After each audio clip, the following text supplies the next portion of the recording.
Halo teman-teman, perkenalkan aku Deiza dari kelas 10D akan menyampaikan materi Circular Flow Diagram, khususnya diagram 4 sektor.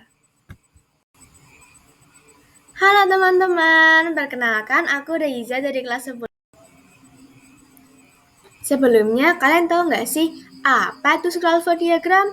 Jadi, Circular Flow Diagram adalah sebuah diagram yang menggambarkan interaksi atau hubungan timbal balik dari antara sektor-sektor dalam perekonomian. Terdapat dua aliran dalam diagram ini, teman-teman. Yang pertama, aliran barang dan jasa, di mana RTK menyediakan faktor produksi kepada RTP untuk dijadikan barang dan jasa yang akan dijual. Yang kedua yaitu aliran uang, di mana RTK menerima pendapatan dari RTP dan menggunakannya kembali untuk membeli barang dan jasa. Lalu, dalam circular flow diagram terdapat macam-macam sektor dalam perekonomiannya. Yang pertama, dua sektor, membuat interaksi antara RTK dan RTP. Yang kedua, tiga sektor, di mana ada interaksi antara RTK, RTP, dan RTN.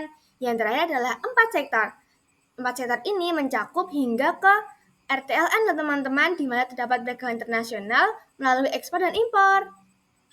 Lalu, dalam circular flow diagram terdapat macam-macam sektor dalam perekonomiannya. Yang pertama, dua sektor, membuat interaksi antara RTK dan RTP. Nah, sekarang kita lanjut ke diagram 4 sektor. Sebelum itu, kenalan dulu yuk sama macam rumah tangga dalam diagram 4 sektor.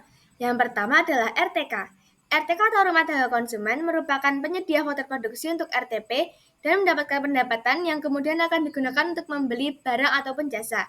Yang kedua adalah RTP. RTP atau rumah tangga produsen adalah sebuah unit produksi atau perusahaan yang akan menjual barang dan jasa. Ketiga adalah RTN. RTN untuk rumah tangga negara mengacu pada pemerintah yang bertugas untuk mengumpulkan pajak dari RTK dan RTP, serta mengeluarkan uang untuk menyediakan barang dan jasa publik. Mereka juga berperan dalam regulasi dan pengawasan ekonomi ya teman-teman. Nah, yang terakhir adalah RTLN. RTLN atau rumah tangga luar negara mencakup semua pelaku ekonomi di luar negeri. Rumah tangga negara ini terlibat dalam perdagangan internasional, di mana barang dan jasa diekspor dan diimpor.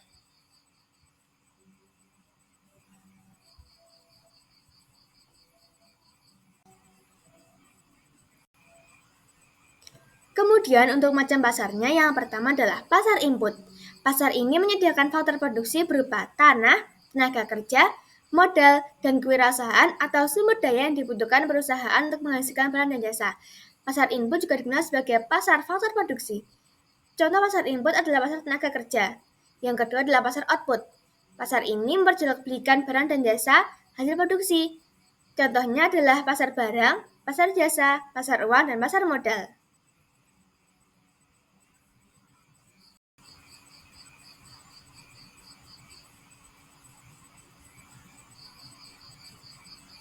Oke, langsung aja ke contohnya ya teman-teman.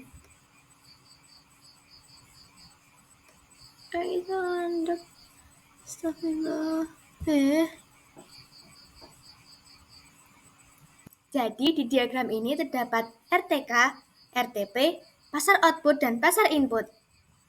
Selanjutnya, terdapat aliran faktor produksi dari RTK melalui pasar input menuju RTP dan akan dihasilkan barang dan jasa melalui RTP dan diteruskan ke pasar output hingga sampai ke tangan RTK. Selanjutnya, terdapat aliran faktor produksi, terdapat aliran uang yang berawal dari RTP yang memberikan sewa, upah, bunga, dan laba ke pasar input, lalu RTK mendapat pendapatan.